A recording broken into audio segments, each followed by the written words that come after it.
স্বাস্থ্যের জন্য একসাথে বিজ্ঞানের পাশে দাঁড়ান, এই স্লোগানকে সামনে ধারণ করে সাভারের আশুলিয়ায় অনুষ্ঠিত হলো বিশ্ব স্বাস্থ্য দিবস। বিস্তারিত থাকছে বাবুল আহমেদের প্রতিবেদনে।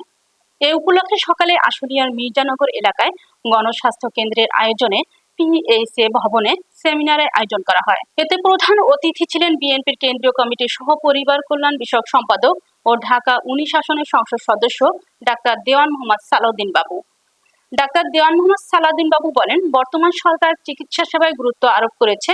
সরকারি হাসপাতালগুলোতে যেন নিম্ন আয়ের মানুষরা চিকিৎসা সেবা পায়, এজন্য নানা উদ্যোগ হাতে নিয়েছে। এ সময় প্রধান বক্তা হিসেবে উপস্থিত ছিলেন বাংলাদেশ কৃষি বিশ্ববিদ্যালয়ের অধ্যাপক ডক্টর মাহমুদুল হাসান শিকদার।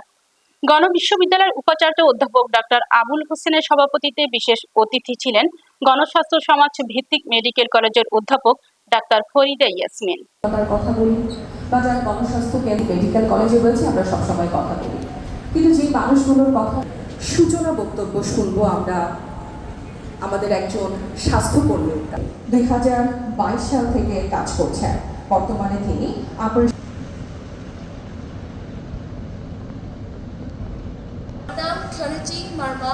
আমি স্বাস্থ্যকর্মী হিসেবে কর্মরত রয়েছি।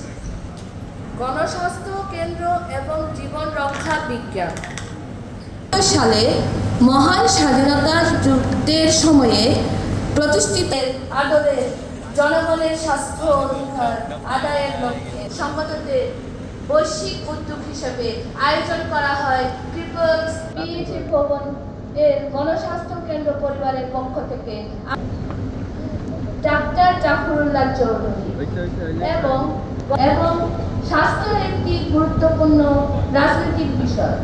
এই